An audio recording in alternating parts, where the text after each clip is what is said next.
Bueno, yo quiero agradecer esta invitación. Quiero decir que estoy muy contento de estar en Explora, que me parece una institución extraordinaria con una capacidad de trabajo y una calidad que realmente es algo que debe destacarse. La conferencia, voy a tratar de hacerla un poco rápido porque hemos perdido un poco de tiempo por el trancón que no me dejó llegar a tiempo suficiente para armar totalmente las imágenes. Hay que hacer estas conferencias de plantas con laminitas. Voy a tratar de hacerlo un poco rápido y no voy a demorarme más. La historia de la naturaleza americana es primero una historia de aislamiento, y realmente durante centenares de miles de años América y los demás continentes se movieron por separado, y las plantas de ambos continentes y los animales tendían a ser en lo general, lo más general, distintos. Incluso pues, los hombres americanos no tenían ninguna clase de contacto por más de 12 o 15.000 años con los del continente europeo. Todo su equipamiento genético, todo su era diferente. De todas maneras, hay un fenómeno que lleva 5 siglos y es el hecho de esa primera gran globalización biológica que fue el descubrimiento de América. El descubrimiento de América rompió la separación que había entre los continentes y permitió una aceleradísima movilización, un movimiento rapidísimo de especies y plantas en las dos direcciones. No es sino que pensemos, ¿qué desayunamos hoy? ¿Qué hemos comido estos días? Y realmente nosotros aquí estamos comiendo en gran parte plantas que nos llegaron de Europa. La caña de azúcar, todo el dulce que comemos llegó, lo trajeron los españoles a la isla en 1506, 1508, a la isla de la Española. El trigo, la cebada, la avena, muchos de los frutales, todos los cítricos prácticamente que consumimos, es decir, el limón, la naranja. Por supuesto, si tomamos vino, si tomamos ron, es porque llegaron las plantas apropiadas para hacerlo de Europa. Y de otros continentes nos llegaron, también por el influjo de estos siglos traído por los españoles, nos llegaron el café, tan colombiano en cierta manera, nos llegaron el mango, tan colombiano también, todas las plantas medicinales que conocemos, la mayoría de las que usamos en la vida diaria, la hierbabuena, el romero, la albahaca, el ajo, la ruda, el tomillo, el comino, el sauco, que vemos en todas las tierras frías, todo esto llegó de Europa. Los garbanzos, las habas, las lentejas, las lechugas, las cebollas, y también las plantas, muchas de las plantas que vemos en los jardines tradicionales desde nuestras abuelas, las rosas, los lirios y las azucenas, etc. También mucho el paisaje del árbol grande cambió. Y para no hablar de los animales, la vaca. La vaca ha sido probablemente el agente de transformación de nuestro medio ambiente más fuerte y probablemente más agresivo y destructor. Además que es una transformación que todavía continúa, todavía seguimos transformando selvas en pastos para poder tener vacas que nos permitan comer el sancocho. Llegaron también, de allá para acá, así como nos llegaron tantas cosas que hoy son importantes, que nos permiten, que sostienen la economía latinoamericana. Brasil, un país tan tropical, todos los productos, los 5 productos agrícolas principales del Brasil son productos europeos o del viejo continente asiáticos. Exportan café, exportan soya, exportan caña, azúcar, exportan jugo de naranja, exportan palma africana.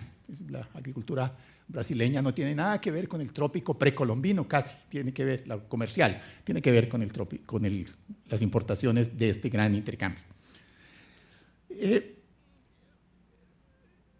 Desde el 93, 1493, en la segunda expedición, Colón se preocupó por traer cantidad de plantas y paró en las Canarias exclusivamente a traer la caña de azúcar para sembrarla en las Antillas. Pero también el flujo fue en la otra dirección.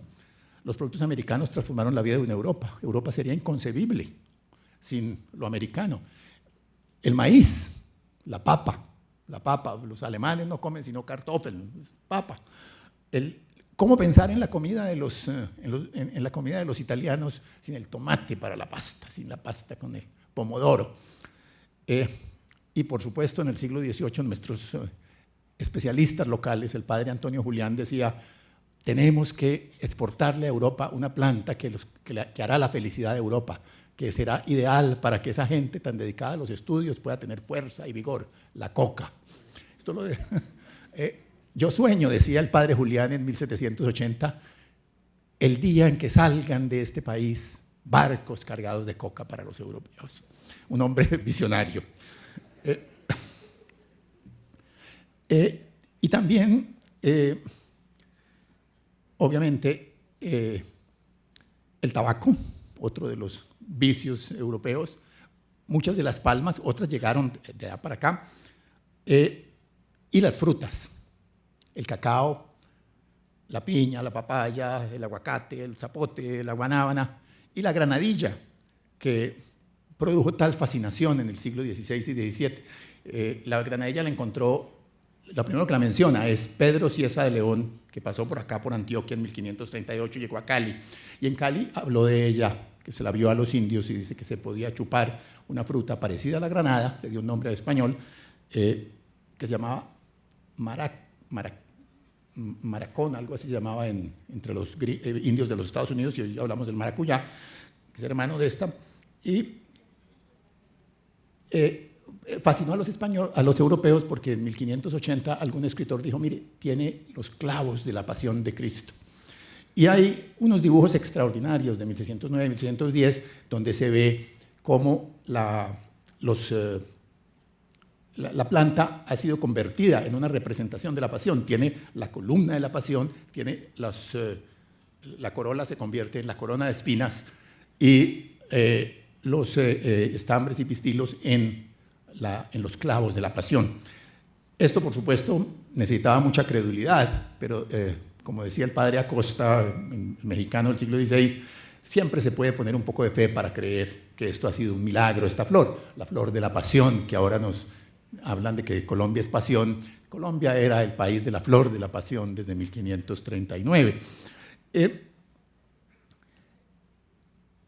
Estos intercambios, pues, comenzaron hace 500 años y han seguido durante todos estos 500 años y han transformado la naturaleza de una manera dramática. De una manera que hoy, mucho más conscientes, probablemente nos habríamos opuesto, como habríamos dicho, ¿cómo vamos a traer productos exóticos, el café, cómo va a alterar el paisaje de este país, cómo va a traer los pastos que transformaron este país? Pero ya estamos ahí, tenemos que mantener una biodiversidad que en cierta manera es una biodiversidad compleja, que incluye lo que llegó de otras partes y lo que había aquí en 1500. No podemos hablar de nada que sea realmente nativo, en un sentido histórico, porque todo ha llegado en algún momento y mucho de lo que llegó en los últimos 50, 100, 200 años ya lo sentimos como completamente propio, nos hemos apropiado plenamente de eso. Lo que tenemos que ver es cómo se combina de una manera en la que ahora que tenemos mucho más conciencia del impacto de las acciones de los hombres, resulte menos dañino. De todas maneras, todo el periodo colonial hay esa fascinación por las plantas y en el siglo XVIII esa fascinación incluye, obviamente, una gran planta que es la quina, porque la quina le sirve a los europeos para curar la enfermedad que ellos trajeron. Nos trajeron la malaria europea, pero aquí por lo menos América pudo darles en compensación la quina que sirvió para curarla. Y la otra cosa que fascina a los europeos en el siglo XVIII son las plantas ornamentales. El curazao famoso, el curazao de las abuelas, la bugambilia o veranera, llegó a Europa en el siglo XVIII y atrajo el interés, y fue multiplicado en todas partes. En el caso del Oriente llegó el tulipán y se creó la manía del tulipán. Las gentes europeas invertían sumas fabulosas para tener tulipanes y los adaptaron hasta el momento en que hoy identificamos el tulipán no con el Asia, sino esencialmente con Holanda. Y el interés por estas plantas llevó a un proyecto político de tener una investigación amplia de lo que había acá. Y hubo expediciones, se mandaron expediciones a todas partes, a la Nueva Granada, al Perú, a Chile, a México, a todo el mundo, para encontrar nuevas plantas, confiando en el siglo XVIII que serían plantas muy útiles y además algunas que serían muy bellas. En la Nueva Granada, Mutis hizo su expedición y recogió muchísimas plantas, como veremos ahora, y otras expediciones como la de Jorge Juan y Antonio de Ulloa hizo descripciones de muchas plantas. Aquí, por ejemplo, tenemos una en que aparece el manzanillo, que era el que si uno se dormía debajo de él tenía efectos nocivos. Hay el plátano, que también es traído, no, tampoco era americano. Aparecen las guayabas, que son americanas, el zapote americano, la guanábana, las piñas, que fascinaron también a los europeos, etcétera. La palma del coco, que existía en ambos lados. Esa era una de las pocas especies que, probablemente porque el coco se lo podían llevar las corrientes marinas durante 2 o 3 mil kilómetros, y florecía y volvía a nacer en el otro lado. Era una planta común.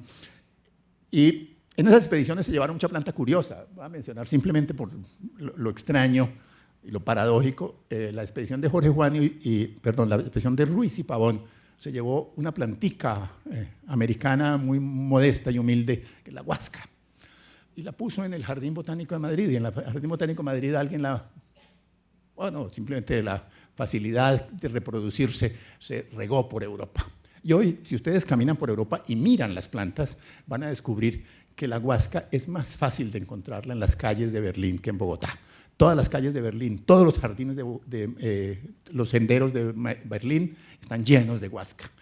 Los colombianos le escriben a los familiares aquí diciendo que por favor mándenos un poquito de huasca para hacer el ajiaco, sobre todo los bogotanos, pero es porque no miran lo que está en el suelo. Está lleno de huasca toda Europa. Hay un programa de la Comunidad Económica Europea para erradicar, no a los inmigrantes colombianos, sino a la planta inmigrante, la huasca, y para hacerlo lo están haciendo muy justicia poética, están utilizando el glifosato para acabar con la huasca en Europa. El otro que vino a América fue Humboldt. Humboldt es particularmente interesante, es un gran investigador. Voy a mostrar esta imagen, la imagen de una orquídea pintada por el grupo de Mutis, por Villarroel. Es un Odontoglossum, que es la planta, esta es la misma planta que es la planta de Bogotá. Ha sido declarada como la planta propia de Bogotá, y fue pintada por Mutis. Pero Mutis era un científico que no publicaba mucho, y esto no se conoció en general en su época. Esta planta fue redescubierta, como muchas de las plantas que pintó Mutis después, porque nadie conocía eso, y después aparecieron, después de 1860 o 70, aparecieron imágenes de plantas que ya tenían el nombre de los científicos de 1830, de 1840, o de Humboldt, o de Linden, etc. Humboldt, pues, vino a la Nueva Granada y también recolectó y hizo pintar, después de sus pintores en París, muchas orquídeas, aunque no tantas como Mutis. Mutis dibujó más o menos unas 260 especies,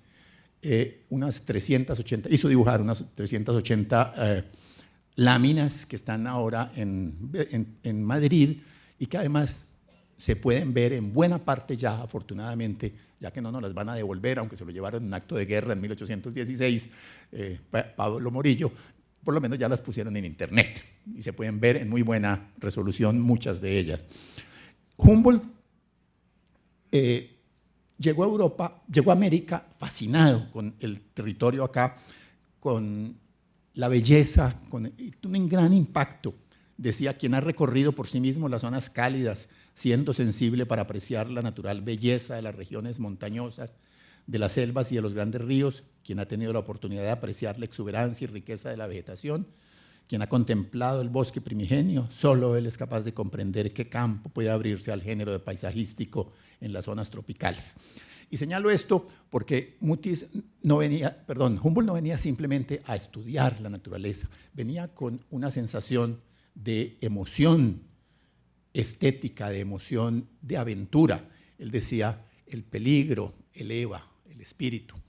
y combinaba pues su mentalidad de científico con una mentalidad de estética que hizo que la naturaleza se volviera en el siglo XIX para los europeos, y sobre todo la naturaleza del trópico, una especie de valor independiente de su utilidad. Los románticos empezaron a describir y a valorar la naturaleza por su belleza mucho más que por su utilidad. Y esto se combina porque realmente la utilidad de las plantas bellas, de las plantas ornamentales, es una para el que las disfruta y obviamente otra para el que comercia con ellas, pero ahí combinan de alguna manera el interés estético y el interés monetario. Tanto que es una planta, la imagen no alcanza a dar la calidad. Humboldt influyó mucho sobre los pintores europeos y mandó muchos pintores a la Nueva Granada y América. Uno de los que vino es Albert Berg, que pintó unas 20 imágenes de Colombia muy poco conocidas. Esta, por ejemplo, es una imagen de las primeras, tal vez la primera de la palma de cera, hacia 1850 fue pintada, publicada en 1854, y si ustedes pueden verla en las reproducciones finas, no aquí que está muy mala, van a ver la calidad tan extraordinaria del dibujo. Esto es muy superior casi a cualquier pintura del siglo XIX de naturaleza que se haya hecho. Y las otras de él son igualmente extraordinarias y son un poco mágicas. Son imágenes en las que el retorcimiento de todos los bejucos y de las lianas y de las cosas parece crear una cosa psicodélica, moderna totalmente. Es extraordinaria la obra de Berg. Pero son muchos los pintores que fueron influidos por Mutis, por esta visión de la naturaleza que él impuso. De ahí para adelante, lo que hay en el siglo XIX, apenas salen los libros de Humboldt y apenas se divulga la riqueza americana. Además, éramos independientes y ya no había la prohibición de llegar acá, que había habido hasta 1810. Humboldt tuvo que pedir permiso especial, se lo dieron, por intervención del director del Jardín Botánico de Madrid, Cabanilles, y precisamente en honor a Cabanilles, él le dio el nombre a un árbol que para los colombianos también tiene algo mágico, que es el árbol del macondo. El macondo lo vio Humboldt en Turbaco en 1803-2 y le dio el nombre de el que le había hecho la lagarteada de conseguirle el cupo para el permiso para venir a América. Y además vale la pena recordar que todavía se puede ver probablemente el mismo árbol, está en el Jardín Botánico de Turbaco, que nadie va a ver, pero de todas maneras allá está para que los colombianos que quieran ver un macondo, y probablemente un macondo de más de 200 años puedan ir a verlo al Jardín Botánico de Turbaco. Desde ese momento empezaron a llegar viajeros, exploradores, de todos los estilos. De 1839 a 1890 uno puede enumerar cerca de 25 o 30 viajeros europeos que llegaron acá con la intención de recolectar plantas o de estudiar plantas, botánicos, pero más que todo exploradores contratados por la nueva locura, por la nueva manía, porque la manía del siglo XIX fue la orquídea. Así como el tulipán en el siglo XVIII, en el siglo XIX les dio porque había que tener orquídeas. Y mandaron gentes a todas partes. Desde finales del siglo XVIII había empresas dedicadas a promover este intercambio biológico. Es decir, había viveros en Estados Unidos, en Europa, en Inglaterra, que conseguían plantas de otras partes y las vendían. Inicialmente a cultivadores, a gente que estaba haciendo un poco de jardinería, pero en el siglo XIX se convirtieron a veces en locuras extraordinarias. Por ejemplo, las orquídeas colombianas, hubo momentos en que algunas de ellas se remataron hacia 1870 en grandes exposiciones en París. Se remataban catleyas o se remataban odontoglossum por sumas que, convertidas a dinero de hoy, pueden ser fácilmente un ejemplar de 5, 8 millones de pesos. Era un enloquecimiento total de la sociedad europea. Nadie se podía casar, por ejemplo, sin una gran orquídea, y el que lea las novelas de Proust va a ver cómo allí la orquídea es el símbolo, en cierta manera, del enamoramiento, del amor entre la gente, entre Madame Verdurin y el señor Swann, en la obra de Proust. El primero que vino, que menciono, es Joseph Barsiewicz Ritter von Rawitz, un polaco al que lo mandó una empresa a Colombia. Tal vez no fue el primero, pero llegó en los años 40 y descubrió la gran Cattleya. Esta Cattleya Barsiewicz o Cattleya gigas es probable que esté entre las de Mutis. Yo no he alcanzado a localizarla, pero, porque no todo está publicado, pero es probable que Mutis también la haya pintado, aunque Mutis pintó 260 especies y obviamente pintaban las más llamativas, las más bonitas, y por eso es muy probable que esta esté. Pero realmente era una cantidad muy pequeñita de lo que había en Colombia. Seguramente ustedes saben cuántas especies más o menos se supone que hay de orquídeas en Colombia, más de 4.000 especies diferentes. Él la mandó a su empresa, porque este venía enviado por una firma de estas de jardinería, por un vivero, y recogió varios miles de cattleyas, y en el Magdalena le pasó lo que le pasó a tanta gente de los que venían aquí con las expediciones. Se le hundió el cargamento en un rápido del Magdalena. Recogió algo, logró sacarlo, que estaba húmedo, lo mandó de todas maneras, pero le llegaron todas podridas. Lo único que quedó fue unas disecadas que sirvieron para dibujar la planta, que después volvió a aparecer hacia 1860, la encontró otra vez otra persona, y finalmente fue publicada en el 1800, en un periódico, porque estas empresas eran empresas absolutamente monstruosas. Si ustedes piensan en la cantidad de gente, de compradores, entienden que sacaran, por ejemplo, catálogos impresos mensuales en París, en 7, 8 sitios de Holanda, en Estados Unidos, catálogos impresos de las nuevas orquídeas salían cada mes en cada una de estas empresas, de 15, 20 páginas, que se repartían por toda Europa y que preparaban el ambiente para las exposiciones en las cuales iban a rematar las piezas más extraordinarias. Después vino otro que se llamaba Hartweg, que vino en 1841 y descubrió un Odontoglossum. Este no es el mismo, él descubrió uno que se llamó el Odontoglossum crispum, en Pacho, en Villet, cerca a Bogotá. Mandó un cargamento de ejemplares, pero también pasó lo mismo, porque piensen ustedes que el viaje era 5, 6, 7 semanas desde el Atlántico, desde Cartagena hasta Europa. Había que mandar las plantas vivas, había que mantenerlas relativamente húmedas para que sobrevivieran, y además en Europa no sabían, o no tenían la información, no les mandaban la información suficientemente clara, y cuando llegaban vivas generalmente lo que hacían era ponerla en lo que se hacía en Europa cuando llegaba algo del trópico, ponerlo en medio del vapor de un vivero bien tibio a 27, 30 grados. Y resulta que la mayoría de estas orquídeas colombianas de la primera fase las recolectaron a 2.000 metros, a 2.200, a 2.300 metros, y todas se morían. Fue más o menos hacia 1850 cuando descubrieron, cuando alguien pasó la información, alguno de estos viajeros dijo, pero por Dios, bájenle la temperatura, y empezaron a enfriar los viveros y empezaron a multiplicarse las plantas. Este Odontoglossum, que es parecido, ustedes recuerdan el que mostramos al comienzo, al de Bogotá, de la planta bogotana, había uno que era el Odontoglossum crispum, ese fue el más famoso del siglo XIX. Aquí vinieron más de 8 o 10 personas exclusivamente buscando Odontoglossum crispum y mandaron centenares de miles de ejemplares. Y ahora veremos cómo las mandaba.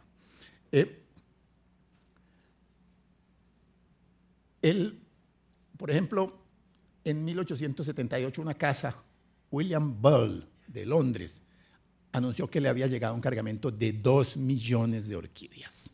Piensen lo que es recoger 2 millones de orquídeas. Y piensen sobre todo si recordamos que la mayoría de la recolección se hacía por un sistema en el que, según decía un viajero, los nativos no se suben a los árboles, hay que tumbar el árbol.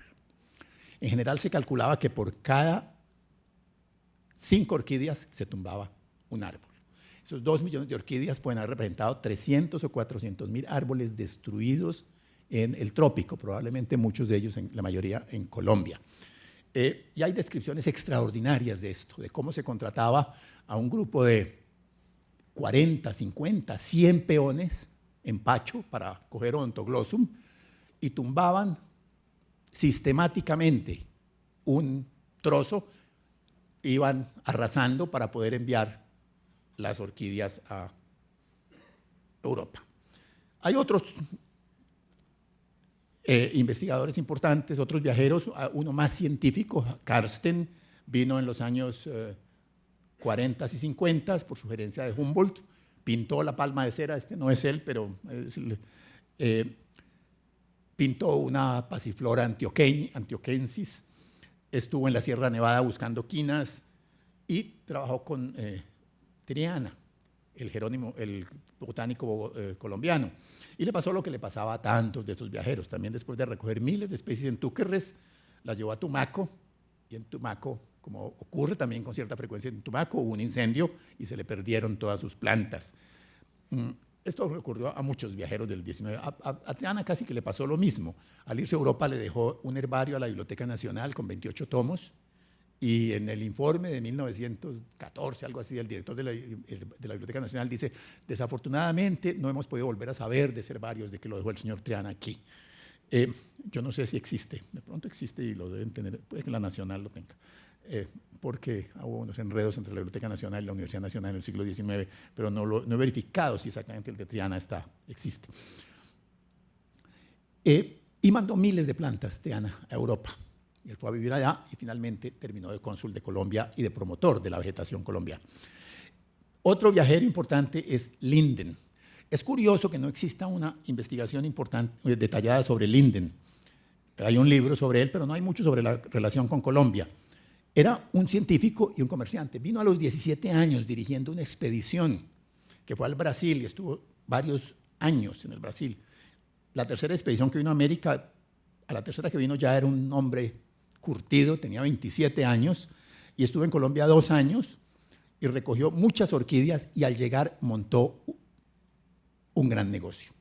Tuvo una de las empresas más grandes de orquídeas de Europa durante todo el siglo XIX, tuvo muchas relaciones con Triana, y yo pienso que allí hay cosas curiosas porque Triana era cónsul en París y en el mismo año nombraron a Linden cónsul de Colombia en Bélgica.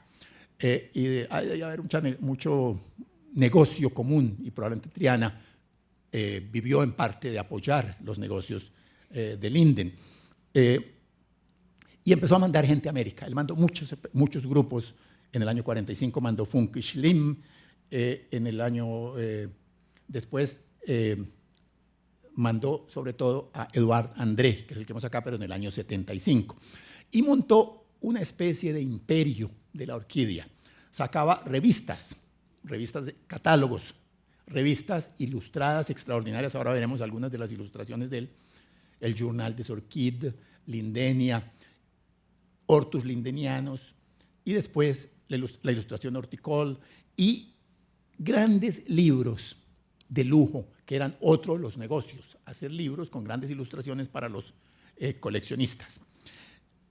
Por lo que se sabe, Linden introdujo a Europa más o menos 1.100 especies diferentes de orquídeas. Y estaba obsesionado sobre todo por dos: el Odontoglossum, que ya lo hemos visto, que en el siglo XIX fue una flor favorita, hoy no es tan prestigioso, y la Cattleya en sus diversísimas especies. Popularizó también otras especies que hoy encuentra uno en todos los jardines europeos: las begonias, las camelias y muchas de las palmeras americanas. Era una gran empresa de promoción de la movilidad de las especies americanas. Y se asoció con un joven científico al que nombró en 1860 y tantos, 69, 70, director de su revista, Eduard André. Aquí está Eduard André.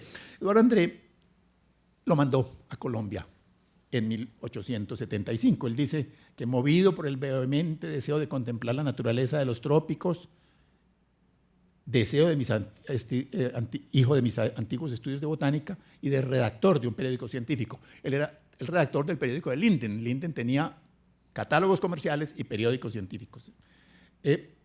Y llegó a la Nueva Granada, un hombre esbelto y buen mozo y más o menos arrogante. El comentario sobre la Nueva Granada muchas veces es bastante crítico, y desde el punto de vista de un europeo que mira a todo el mundo por debajo, pero de todas maneras fascinado por la vegetación. Aquí lo vemos por supuesto el cuadro está así para mostrar lo heroico que era y lo difícil que era recoger las orquídeas. Está cogiendo una Schomburgia. Si ustedes ven abajo hay alguien que lo está esperando, pero él está arriba con sombrero y todo, tirado llegando a coger la planta. Esto se publicaba en la gran revista de viajes de Europa, la Tour du Monde, se publicó en el año 75, que era la revista en la que escribía Julio Verne, que también contaba sus aventuras, partes reales, partes imaginarias, por todo el mundo. Entonces contaban, el señor André llega a Colombia, escribe su narración de viajes, que se la vende a la revista de Julio Verne, y manda plantas que se las vende a Linden, que es el que le está financiando buena parte del viaje. Y aquí dice que, por ejemplo, en los llanos, esto fue en los llanos, o llegando a los llanos, cerca de Caquesa, a despecho de unas condiciones tan poco propicias, encontré una soberbia orquídea coronada de enormes espigas de flores entre acarminadas y violáceas, Schomburgia rósea, que tapiza la superficie de las capas más altas. Sus flores abundaban en la sazón y si quise coger un buen número de hijuelos vivos, hube de hacer tales ejercicios de equilibrio que ahora con solo recordarlo me tiemblan las carnes. Poesía de viajero lucido.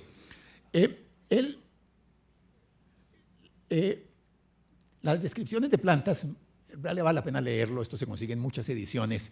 Las descripciones de plantas incluyen una variedad bastante grande y me voy a limitar a eso por tiempo. Menciona, por ejemplo, la datura, las distintas variedades de borrachero, que ya se habían llevado de Europa. El borrachero es hoy una de las plantas más frecuentes de los jardines europeos, la burundanga, y el origen de la burundanga. Y él lo describe. Describió también el Odontoglossum crispum, el famoso que estaban buscando, las begonias, como esta begonia magnífica, y como ustedes ven, estas begonias, Linden dejó su marca científica, casi centenares o miles de especies tienen el nombre de él como el nombre del clasificador, del botánico que lo clasifica. Una bromelia, que era la otra gran fascinación de André. André buscaba bromelias, buscaba orquídeas y aquí pintó otra planta de la cosecha de cera. Y aquí está la planta que él mandó a Europa y que le dio en cierta manera su fama, el Anthurium andreanum. Hizo que Jan Linden, que la clasificó, le puso en honor de él el nombre que él le puso el nombre de André. Y aquí creo que sí, aquí dice, entre las miles de plantas que mandó, la que le daría más prestigio y la que más plata le produjo a Linden fue esta. En el Patilla Quebrada de la Armada, dice, descubrí en la bifurcación de las ramas de un gran ficus, elíptica, cubierto de bejucos, parásitos, la más bella planta traída de mis viajes. Una aroidea nueva con espatas de color rojo escarlata y un soberbio espádice blanco y dorado. A esa planta le puse el nombre de Anthurium andreanum, con el apoyo obviamente de Linden, que fue el que la clasificó legalmente. Otros muchos ejemplares que allí más tarde, entre Quaker y el Páramo, me permitieron expedirla viva a Europa, donde han alcanzado un éxito que dura todavía. Realmente fue una de las plantas más vendidas de Europa hasta hace poco tiempo. Una planta, uno de los ejes del negocio, el Anturio andreanum, que es el Anturio básico rojo que casi todos conocemos. Hay 1000 variedades. Y por supuesto todo esto lo convertían, ellos llevaban las plantas y las ponían inmediatamente a tratar de hacerlas florecer y a multiplicarlas. Linden hizo una exhibición en París en que mostró 700 catleyas en una sola exhibición florecidas en 1875 y además empezaban a hacer híbridos. Desde 1853-54 empiezan las orquídeas no solo a existir, las que se llevan de América, sino a existir nuevas y nuevos híbridos con nuevas calidades. En total, bueno, otra descripción curiosa de André es el Bromelia carata. Lo cito porque estamos en una zona donde probablemente mucha gente lo conoce. Yo no sé cuántos de ustedes todavía, si digo levanten la mano los que han comido esta bromelia, el fruto de esta bromelia, quién sabe si muchos lo recordarán, el nombre común es la piñuela. yo tengo la sensación de que está desapareciendo.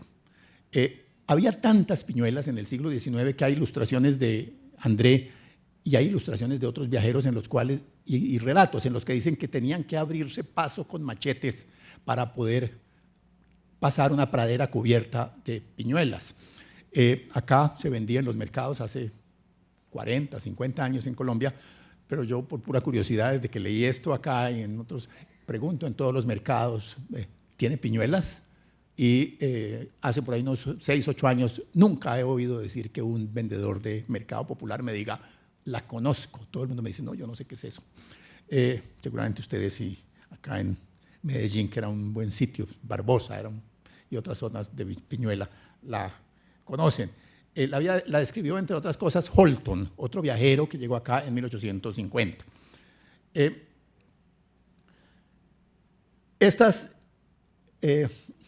Otras de las plantas que vendieron, que aparecen en los catálogos de venta, la Dieffenbachia antioquensis, también Linden y André, como ven.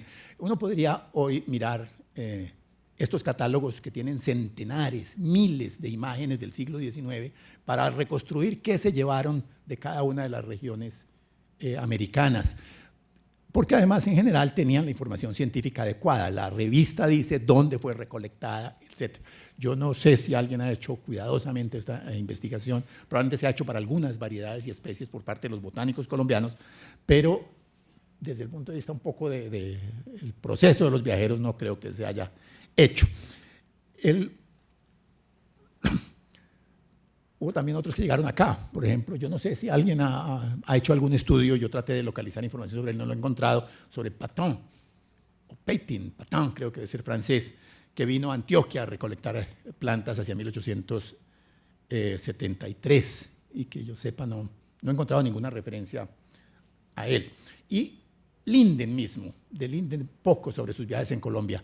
Uno sabe que llegó desde Caracas, llegó hasta Bogotá, fue al Pacífico, se devolvió y en otro segundo viaje, en una segunda vuelta, llegó a la Sierra Nevada y subió a la Sierra Nevada. Además, escaló la Sierra Nevada hasta las zonas de nieve y estuvo en las zonas de nieve de el Tolima.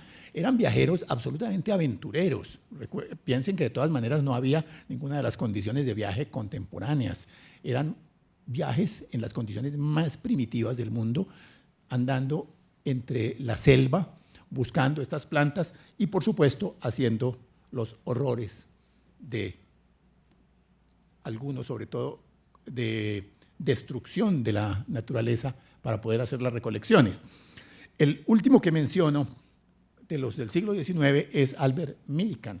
Millikan vino a Colombia varias veces, 5 veces reporta, y el primero fue en el 87, recorrió muchos sitios, pero voy a mencionar simplemente el de su visita a la Mesa de los Santos. Dice, en los nichos de estos precipicios en el Santander, donde hacen sus nidos las águilas y cóndores, la bella Catleya Mendeli, esa Catleya que hay encima, todavía en 1880 era una de las que había que buscar, y él vino también encargado de buscar Catleyas, ha crecido en profusión por tiempos inmemoriales, pero estas alturas vertiginosas no ofrecieron obstáculo al afán de botín de los primeros cazadores de plantas.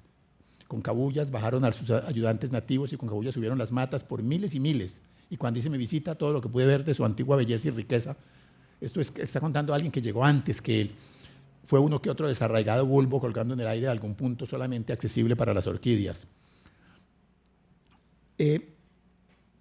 Allí él no pudo colectar mucho porque había sido destruida casi completamente la existencia de Catleyas, pero él fue a Maripí unos meses después, cerca a Muso, y en 2 meses recolectó 10.000 Odontoglossum. Y dice que, desafortunadamente, aunque aquí no importa tanto porque los árboles obran todavía, tumbó 4.000 árboles, según su narración.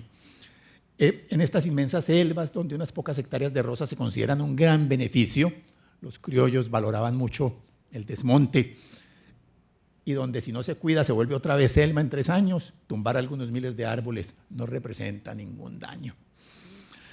Se llevó miles de plantas en Guacaladas, en Pacho, Río Magdalena abajo, porque Pacho era otro de esos sitios, Pacho era el sitio de los Odontoglossum, tratando de protegerla del calor de las y de las calderas, porque ellos ya sabían que las plantas estas se morían en la tierra caliente.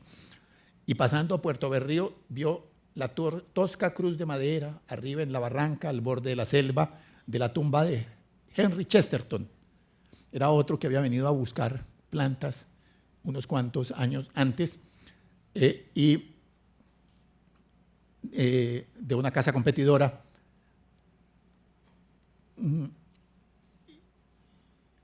Y hay la descripción de cómo se murió.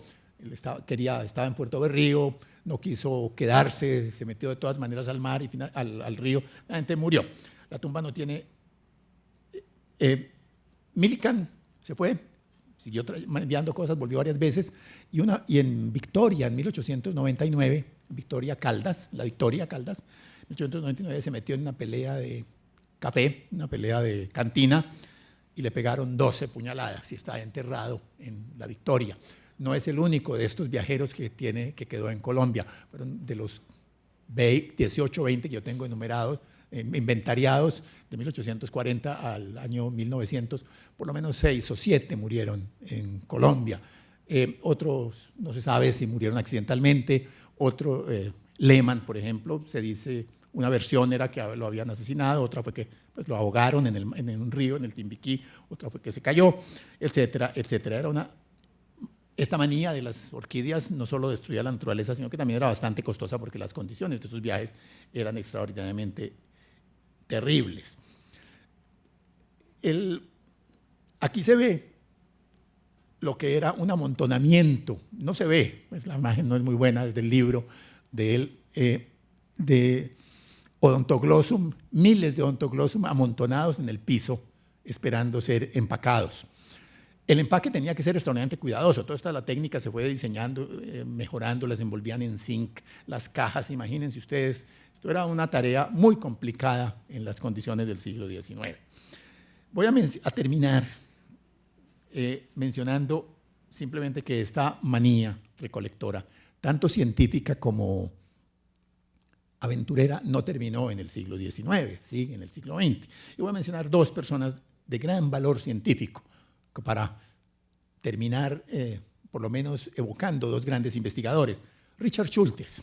Richard Schultes fue un norteamericano que llegó a Colombia en varias ocasiones. En el año 41 hizo un viaje prácticamente a pie desde el Caquetá hasta el Apoporis, el límite con Brasil, buscando caucho. Caucho porque la guerra necesitaba caucho. El caucho había sido otro de los productos americanos cuya explotación había destruido en buena parte a los mismos indios americanos en comienzos del siglo XX, en el territorio colombiano. Y recolectó en ese viaje más de 20.000 especímenes, identificó más de 300 especies nuevas todavía en 1941 a 45, estuvo 4 años en la selva. Se convirtió en el experto más grande en alucinógenos, el tipo que más sabía de coca, del yagué, del don Diego, del cannabis, de la burundanga, del yopo, de todo lo que hubiera que saber de alucinógenos, él lo sabía y publicó cantidad de estudios y libros sobre eso. Y sí, también, obviamente, sobre el caucho. Hay un libro, El Río, escrito por Wade Davis, a quien probablemente algunos de ustedes oyeron aquí en Medellín, que cuenta esto en forma apasionante. Sabía también de orquídeas, porque la orquídea mantiene su pasión.